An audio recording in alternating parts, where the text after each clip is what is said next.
I'm Chef Dave, and this is the Omelette. It's a hard cut to Dave England doing the omelet. It was such an exciting thing that I almost forgot. Like, I was writing something about Phil, and I just stopped writing and wrote, "Oh fuck, Dave's doing the omelet now." So I think this is the moment we've all been waiting for. The omelet is no ordinary omelet. Yeah, everybody but Chris. He's already starting to. He's get already starting to gag reflux. a little bit. This is a puke omelet, after all. Dave England is here, unscathed, I must say, too. He's very boy-like in terms of how much PTSD he has accrued at this point in Jay, time. I have the wrinkles. same note. Can we take a minute to talk about how concerned I am actually for Dave England as a human being? Because remember, especially like season 1 of Jackass, Dave is like this, like you mentioned, boyish. He just has this charisma and energy to him.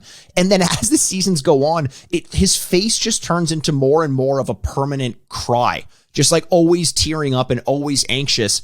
He was so energetic and funny and bubbly in this one, as he was in the first 2 seasons of Jackass as well. Something happens to this guy around the time of, I think, Jackass 2, the movie. And it's nice to see him before his life was taken away from him. Yeah, Jay, when you said he has PSTD, like I didn't like quite understand when you were making that reference at the beginning. Like I thought maybe to his outfit, and ever since you said that, he clearly has some form of PSTD from all this PTSD from all this stuff going on. So that was a really good pickup on you. Yeah, I'm not his doctor. I don't know his sexual history, but yes, I see where you were going though, Chris, with like. The whole STD thing, because really the stress he's accrued from the abuse over the years, it's kind of like the STD of the soul is really what that is. Good save. I literally just fucking butchered my fucking numbers or letters, but no, thanks for letting me feel like I'm a brave guy. And I'm sorry.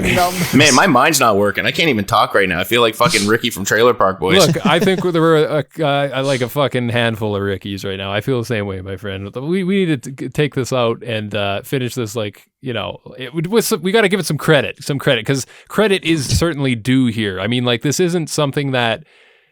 I mean, out of everything we've seen in this episode, this is definitely the most memorable. And I think, like, if you want to say what was the most next level Jackass stunt in terms of they're starting to get more creative, they're starting to take it to another level rather than just riding shit down a hill or stairs or whatever, they really put some thought in here. So Dave's going to eat all the ingredients to make an omelet, and then he's going to proceed to puke it into a hot skillet and cook the omelet and fucking eat it again. It's amazing. It's amazing. It's the worst thing ever. Guys, this is fucking art. I say this every so often in Jackass. This is art. And one of the reasons I think this one works so well is, you know, you have something like the pea snow cone, which is weird, but is kind of parallel to this, where Aaron McGahee pees on the snow cone and then eats it. But there's something about the build up to this one and the way, you know, similar to Ryan Dunn's charisma in the barrel jump, kind of carrying that stunt. In this one, Dave England treating this one with all sincerity as though it's a real cooking show. And he's like, oh, and you got to have the peppers and this and that, and not acting at all. Not even a wink to the camera to suggest that he's pissed off that he's going to have to end up eating this thing makes it so much better. Because there's a part of your mind that's like, wants to believe that all he's doing is like running a cooking show and that's it. And he has that line at one point, which just fucking killed me. Cause he's already kind of like gagging a little bit cause he's just eating like butter and shit. And he's like, got the standard stuff. He's got and then butter, milk, cheese. And he's like, how much cheese do you use? Well, it depends on how much you like cheese. Me, I like it a lot. And just downs a bunch more cheese. It's like, I thought you were going with the part, like right when he's eating the butter and he eats it and he's about to puke, he goes, not yet. The self-control that guy has, whether it's not diarrheaing or not vomiting, he commits to the bit.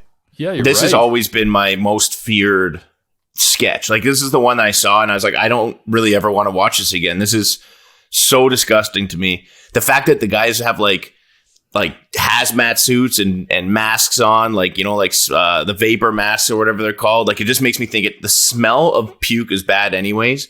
but the smell of puke being recooked, like, oh my God. Oh man. This shit just freaked me out. I know. And I was thinking that too when he takes that first bite. It's like, I was thinking to myself, how bad could it actually be? Because I mean, he did cook the ingredients, but you got to factor in that, yeah, all that stomach acid is the secret ingredient. And you probably taste that more than anything else, really. I think that's it. I mean, I think we can all right now kind of taste, and like we can imagine what this would taste like because we've all tasted it coming back up. And the idea of putting it back down is raucous. And you know that because this is one of the rare cases in a stunt where the last man standing is not Johnny Knoxville. Johnny can barely handle this one. And that's always a testament to the just feeling like you got one up on him. Like, you know what I mean? Like that would be like beating Alex Trebek in Jeopardy. Like that's a good feeling. It's not supposed to happen. But you even like, and he's standing up there and he's keeping his composure. Like as he's vomiting, he's like, he looks to the camera with his eyes watering and he's like, cooking is such a pleasure. Like still keeping that air of like, there's nothing going wrong here. This is just what's supposed to be happening. Why is Johnny Knoxville in a hazmat suit? That's a great question. It adds to all the effects of this entire thing. That's one of the things that freaked me out the most. Like I was mentioning earlier, there's something about seeing that makes your mind believe it's probably worse than it actually even is. Do you know what I mean? Right. I do love though when he asks Johnny, he's like, smell it, Johnny, come smell it. And Johnny Knoxville's just at a 90-degree angle from the waist, just staring at the ground, like, no, just not able to. I'm not in here. his hazmat suit. Nothing is enough to protect him from that. You got the poor cameraman off screen, just like you can hear them like, oh, and it must have smelled pretty bad. Haunts my dreams. And plus, Johnny Knoxville's laugh in this one, I don't know. I've never noticed this before. Maybe it's just in this one because he was also stifling his gag reflex, but it didn't not sound like Mickey Mouse. In fact, it was kind of exactly like Mickey Mouse. And we'll play some of that in the episode maybe, or if you're not watching on YouTube, maybe we'll add that clip to it.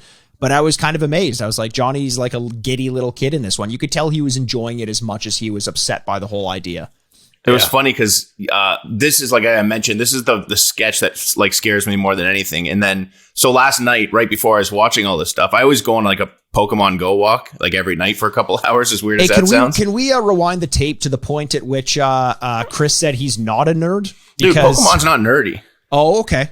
Okay. No, not at all. Not at all. I don't know about that. Well, I mean, whatever. I had to get gangster last night as well. So I'm just saying. I don't think you can make that argument with a straight face. I mean, come on. Pokemon's a way of life. It's a lifestyle. Yeah. But yeah, so anyways, I come back from the walk and there's this crazy guy outside my condo, like yelling and screaming at the security guard. And she's like so nice. She's this like Eastern European lady and she's so tiny, but she's like got some like, some oomph to her. Like she like knows how to like, like she doesn't take any shit. No, she's built like a regular old Geodude. Wow. So, so I'm coming inside the building. She's like, don't let this guy in. He's trying to follow people in. He's trying to break into the building. And I'm like, hey, that's weird. So I go inside and I was about to go up and I'm like, I can't it's like 3:34 in the morning. I'm like, I can't leave this lady outside by herself with this guy. So I just kind of like hang around a bit. I don't want to go out and like aggravate the situation. But eventually I'm like, I got to at least go make sure that she's all right. So I go outside and he's like freaking out. And he's like screaming and yelling all this shit. And then I'm like ready for like a full on like brawl to break out. And just like my adrenaline got so hyped up and I'm getting this huge argument. The guy ended up diffusing the situation and I ended up coming back. But when I got in the elevator, I guess just my nerves just from like getting that close. Like I had my knife ready to go. Like this was like legitimately like I thought this was going to be like a full sketchy situation. I get in the elevator and my stomach starts turning. I'm like, what the hell?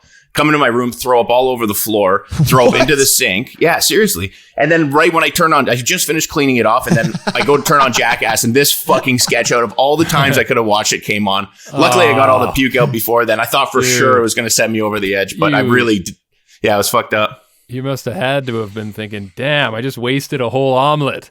Son of a bitch. I couldn't even finish watching it, to be completely honest. I got the gist of it and then I had to turn it off because my stomach was still on the edge. Well, yeah, what are the odds of that? That's so weird. Crazy, man. Wow, what a night. And I know the omelet is not something that I think ever really gets repeated in Jackass as far as I remember. Not this way. No. Not this way, but it was a good original stunt. I'm glad they did it. And next week is pizza, so I'm looking forward to that. According to Dave England, next week is pizza. So we'll see if they keep the promise. But in the meantime, if we're going to give this a rating, I think I'll just jump right in and say that obviously I've been vocal about it. This was my favorite part. I think it was the highlight. And it's just incredibly original and well thought out. And it's fun to watch. It is definitely... You'll be laughing throughout just because it's so ridiculous. Dave England's a great performer on camera with this kind of improv stuff too, so extra points to him. I will go with a solid 8 out of 10 on this one. Oh man, that's too low. This sucks because I know Chris isn't going to give it a high one either, but I think this is maybe Dave England's best ever. Because of how much he shines, all the creativity, seeing a little weak point in Johnny Knoxville, the whole, the fact that there's just straight improv comedy, it grosses you out. People are keeled over. This has just about everything I want there to be in a Jackass sketch. I'm giving this one a 9.5 out of 10. Wow. Yeah. Chris? I mean, so as much as I hate it, I don't like watching it. I do have to give credit to a certain extent where credit's due. Like everything that Mikey said, Dave England shines in this, how he played into the role very well, the creativity. But I can't personally enjoy it, but I'm going to give it a 7 out of 10 just out of respect for what they're doing. Okay, so 2 incorrect scores and 1 correct score. Well done. I like it.